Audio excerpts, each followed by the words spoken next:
वास्तव में योगी और मोदी भैया युग पुरुष हैं जी, ठीक है। और फिर आ जाता है तो वो ईश्वर ने इनको माध्यम बनाया। पूरे देश का 140 करोड़ देशवासियों का सौभाग्य है कि ऐसे महापुरुष, विलक्षण महापुरुष हम सभी को प्राप्त हुए हैं। धन्य होना चाहिए। आप देख रहे हैं पंजाब केसरी टीवी। मैं हूं आपके साथ अभिरंग सिंह। मेरे साथ पंडित विट्ठल जी मौजूद हैं।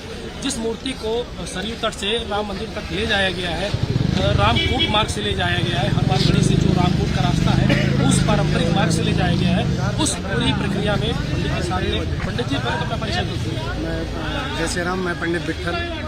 मेरा मूल नाम आधार कार्ड का हनुमान साहब पांडे है और मुझे प्यार से अयोध्या में सभी विट्ठल कहते हैं जी। और हम श्री दशरथ महल में रहते हैं। पंडित जी आज विट्ठल जी आज क्या क्या कार्यक्रम हुआ है, मूर्ति को कैसे ले जाया गया है? आज विवेक सृष्टि से परमात्मा जब निकले हैं जी, तो उधर से लेकर के वैदिक मंत्रों के साथ में सरयू तक आए। सरयू में सरयू जल इत्यादि का जो माँ सरयू को प्रणाम करते हुए प्रोक्षण करके फिर हनुमानगढ़ी होते हुए और जिन जिन रास्तों से भगवान गए हैं उन रास्तों में कारसेवकों का लहू बहा।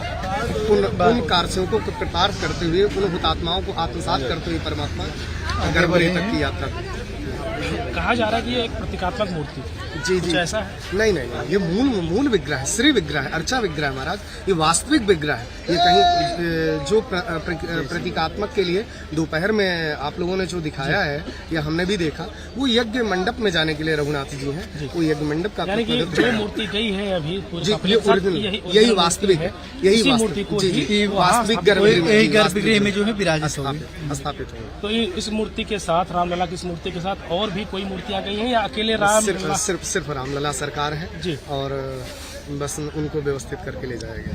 ये रामकोट मार्ग है, इसकी एक बड़ी महत्ता है। इसी मार्ग से ले जाया गया। कई सारे लोग आशंका जता रहे थे कहीं ऐसा ना हो कि दूसरे रास्ते से ले जाए। पूरी जो रामकोट मार्ग का जो पारंपरिक तरीका उसी तरीके से ले जाया गया। इसके बारे में जानकारी दीजिए। क्या है ना कि एक मंत्र है, ओम जज जागृतो दूर मुदयति देवम तदुसुप्तस तथैवैति दूरंगमम ज्योतिकाम ज्योतिरेकम तन्मय मना शिव संकल्पमस्तु। जो हमारा मन है वह क्या है, ईश्वर का रूप है। विभूति योग में भगवान ने कहा है। तो वह इंद्रियाणाम मनः चासो, तो परमात्मा ने जो मन में, बुद्धि में, सब में अपनी प्रेरणा दी और जो भगवान के अनन्य सेवक थे उन सब ने निर्धारित किया कि हम पुरानी मार्ग से जाएंगे। जो नया नवीन राजमार्ग परमात्मा का बनाया गया उनकी सेवा के लिए, उससे न जा करके सभी साधु संतों को, वैदिक ब्राह्मणों को कृतार्थ करते हुए, जिन मार्गों से अमर बलिदानी सेवकों ने अपना बलिदान किया था, अपने शरीर का, अपने जीवन का, उन सबको कृतार्थ करते हुए परमात्मा गर्भगृह तक की यात्रा की। अब आगे की क्या प्रक्रिया होगी? आगे की प्रक्रिया भैया जी, भगवान आज अपने आसन पर विराजमान है और फिर जलाधिवास, पुष्पाधिवास, विभिन्न प्रकार के भगवान का वास होगा और प्राण प्रतिष्ठा की संपूर्ण प्रक्रियाएं संपूर्ण की जाएंगी।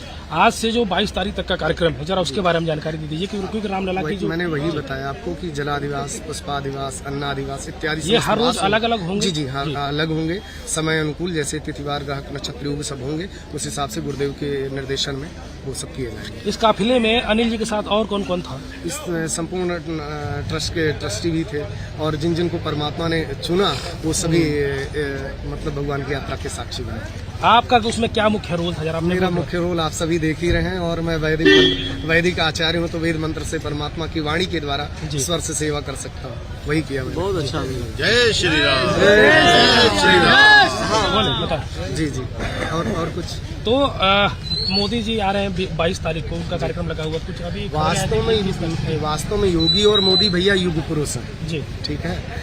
ये दैव योग बना, परमात्मा ने अपना अवतार का क्रम चुना और परमात्मा अपना माध्यम बनाता है और फिर आ जाता है। तो वो ईश्वर ने इनको माध्यम बनाया। पूरे देश का 140 करोड़ देशवासियों का सौभाग्य है कि ऐसे महापुरुष, विलक्षण महापुरुष हम सभी को प्राप्त हुए हैं। धन्य होना चाहिए और समस्त सनातन धर्मावलंबियों को, पूरे 140 करोड़ देशवासियों को, सभी को एक साथ एकत्रित होकर के पूज्य श्री मुख्यमंत्री योगी आदित्यनाथ जी का और हमारे सर्वप्रिय जनमानस के हृदय में वास कर रहे हैं इस समय, आंखों की पुतलिका बने हुए हैं श्री नरेंद्र मोदी जी, उनका सभी को साथ देना चाहिए और समर्थन करना चाहिए। और राम जन्मभूमि में जो हो रहा है उसका अपने घर में बैठ करके दर्शन करिए, दीपोत्सव मनाइए और खूब भगवत कीर्तन, भगवत भजन करिए और सबके साथ में खूब खुश रहिए, हर्षोल्लास।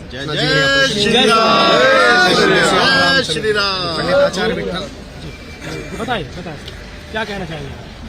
मैं भागलपुर बिहार से लोक गायक मिथुन महुआ मदेशिया नाम हुआ मेरा। हाँ जी भैया। क्योंकि मैं भी यहाँ घूमते हुए आया हूँ और हमारे साथ मेरा भाई भी आया है और छोटा सा मेरा भतीजा भी है। जी और एक गीत है बताएं, वो मैं सुनाना चाह रहा हूँ। सुनाएं। ये है कथा सनातन मर्यादा संग्राम की, ये है कथा सनातन धर्म के उत्थान की, ये गाथा है राम मंदिर के निर्माण की, ये गाथा है राम मंदिर के निर्माण की।